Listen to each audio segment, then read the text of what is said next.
Tutoriel de l'application Nextcloud pour l'éducation nationale qui se trouve sur la plateforme desappseducation.fr. Rendez-vous donc sur cette plateforme.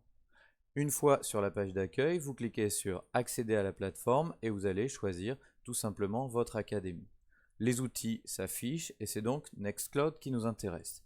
C'est une application de stockage et de partage de fichiers en ligne, un peu comme Google Drive, sauf que Nextcloud est libre, gratuite et respectueuse des données.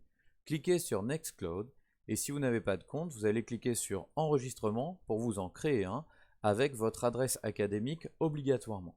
Moi j'ai déjà un compte, donc je vais simplement me connecter à l'aide de mes identifiants.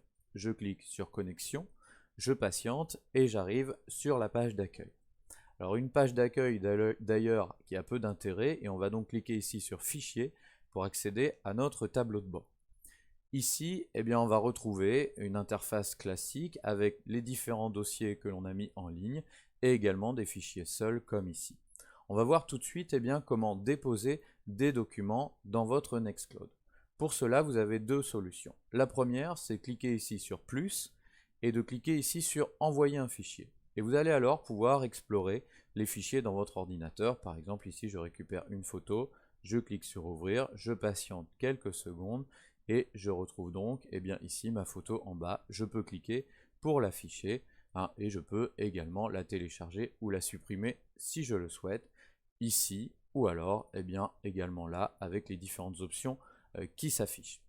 Vous avez également la possibilité de créer ou d'importer des dossiers entiers en cliquant soit ici sur envoyer un fichier et vous récupérez un dossier entièrement, ou alors vous allez pouvoir créer un dossier directement dans Nextcloud. Vous cliquez ici sur plus, nouveau dossier, vous le nommez, alors par exemple je vais l'appeler ici, voilà, tuto, et ensuite vous validez. Et vous allez vous retrouver avec votre dossier qui est ici. Je clique, il est vide, et donc évidemment je peux cliquer sur envoyer un fichier pour aller chercher des documents, mais je peux également procéder par un simple glisser-déposer. Par exemple ici, voilà, si je prends un petit fichier texte, si je récupère par exemple un PDF, 2 ou 3 images, il me suffit ensuite de les glisser comme ceci et de patienter le temps du téléchargement. Évidemment, plus votre fichier est lourd ou plus vous avez de fichiers, plus cela prend du temps. Vous avez le droit jusqu'à 10 gigaoctets, ce qui est déjà confortable. Ensuite, vos documents sont ici. Bien sûr, vous pouvez les ouvrir, les consulter en ligne, voilà, comme ceci par exemple. Et puis, vous allez surtout pouvoir les partager, et c'est ça qui est intéressant. Alors, vous pouvez partager un fichier en cliquant ici sur la petite icône, ou alors le dossier en entier. Il vous suffit pour cela de revenir un petit peu en arrière. On se déplace dans les arborescences ici, et ici on retrouve donc notre dossier tuto. On va donc cliquer sur l'icône de partage et on va pouvoir le partager de différentes manières. La première chose, ici vous pouvez rentrer l'adresse mail de quelqu'un que vous connaissez et avec qui vous voulez partager ce document. Il vous suffit de taper l'adresse. Mais vous pouvez également créer un lien de partage tout simple que vous allez pouvoir transmettre à n'importe qui, même quelqu'un qui n'est pas sur Nextcloud. Pour cela, vous allez activer le lien de partage qui est ici en cliquant sur le plus.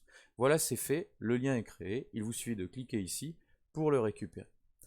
Attention, vous allez avoir accès aux différentes options et c'est ça qui est intéressant.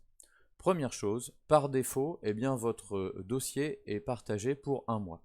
Donc si vous souhaitez que cela évolue, n'oubliez pas de décocher, définir une date d'expiration pour que votre partage soit permanent. Et ensuite, vous avez plusieurs possibilités de partage. Lecture seule, vous permettez à votre interlocuteur de consulter vos documents, mais de ne rien ajouter et de ne rien modifier. Vous pouvez également l'empêcher de télécharger les documents en cliquant ici sur masquer le téléchargement. Dans ce cas-là, on est vraiment dans une lecture pure en ligne. Si vous voulez l'autoriser à récupérer vos documents, vous laissez ça décoché. Vous pouvez également l'autoriser à ajouter et à modifier vos documents.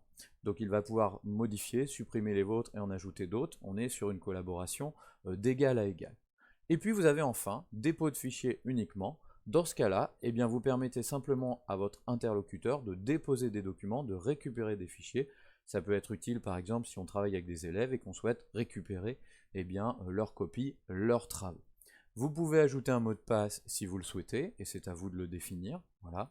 Vous pouvez définir une date d'expiration, voilà, si vous souhaitez finalement que ce partage n'ait lieu que pour une durée. Vous pouvez également ajouter une petite note à votre destinataire. Voilà notre dossier commun, par exemple. Voilà.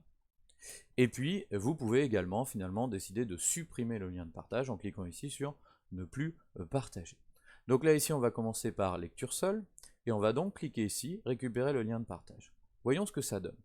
Celui qui récupère mon lien va donc cliquer dessus ou le mettre dans sa barre d'adresse et voici ce qu'il aura, c'est-à-dire les images, la possibilité de naviguer dans les documents que je lui ai transmis et également la possibilité de les télécharger puisque je l'ai autorisé, mais vous avez vu que vous pouvez également l'empêcher. En revanche, il ne peut rien déposer directement ici car il n'a pas les droits. Si je veux l'autoriser à le faire, je peux évidemment à tout moment décider d'autoriser l'ajout et la modification.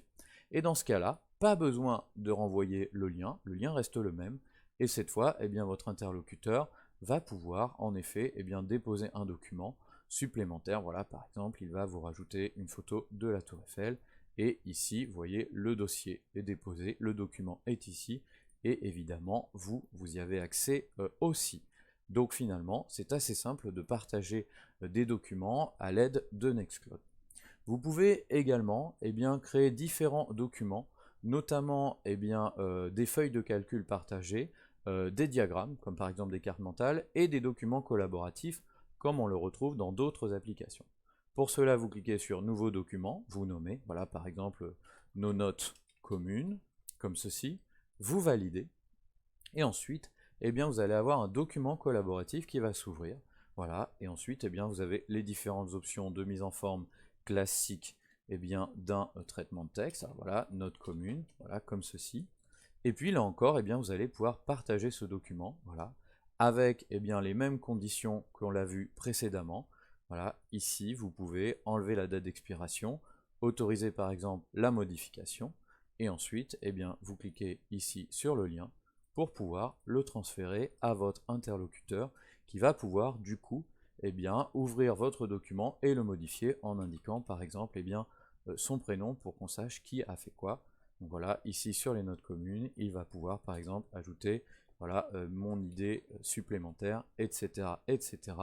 Et bien sûr, vous l'avez aussi, et vous voyez, vous l'avez ici d'ailleurs en temps réel, donc c'est très pratique. Donc ça, c'est quelque chose également que vous pouvez faire. Autre possibilité, vous pouvez également mettre un fichier LibreOffice OpenOffice, un fichier ODT, cliquez en l'ouvrant et finalement ce fichier ODT, vous allez pouvoir également le rendre collaboratif. Vous voyez ici le document est ouvert, c'est un document que j'ai préparé à l'avance et que j'ai importé donc dans Nextcloud. Et bien pareil, je vais pouvoir le partager pour que finalement mon interlocuteur puisse également ajouter des documents, des informations, etc. etc. Donc c'est tout de même très pratique de travailler avec Nextcloud.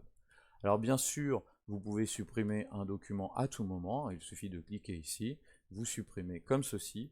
Vous pouvez également, vous voyez, renommer, déplacer, télécharger, etc. Vous pouvez également ajouter aux favoris, si vous souhaitez par exemple identifier un élément en particulier, que vous retrouverez ici. Et si vous avez supprimé un document, pas de panique, il est mis en réserve pour l'instant. C'est-à-dire que si vous êtes trompé, vous pouvez finalement restaurer, récupérer un document. En revanche, si vous souhaitez définitivement éliminer des dossiers et des fichiers pour garder de la place dans votre Nextcloud, vous pouvez le faire également comme ceci.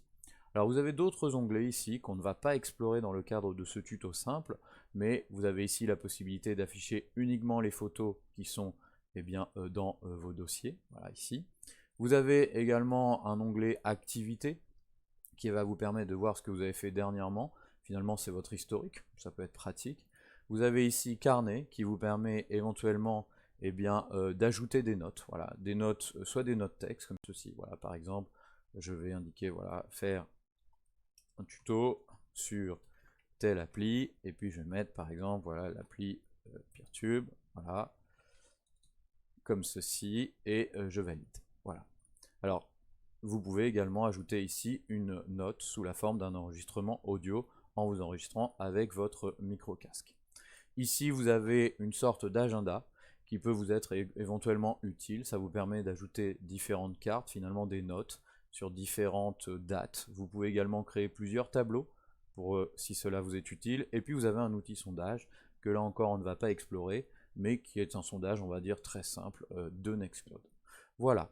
Vous avez donc ici un aperçu des fonctions essentielles de Nextcloud, son intérêt résidant essentiellement dans la possibilité donc de déposer des documents ou de les créer directement dans Nextcloud sous la forme de dossiers, pour ensuite pouvoir tout simplement les partager d'une manière ou d'une autre avec différentes options que l'on peut modifier à tout moment. Voilà, maintenant vous savez l'essentiel sur Nextcloud, et c'est donc à vous de jouer.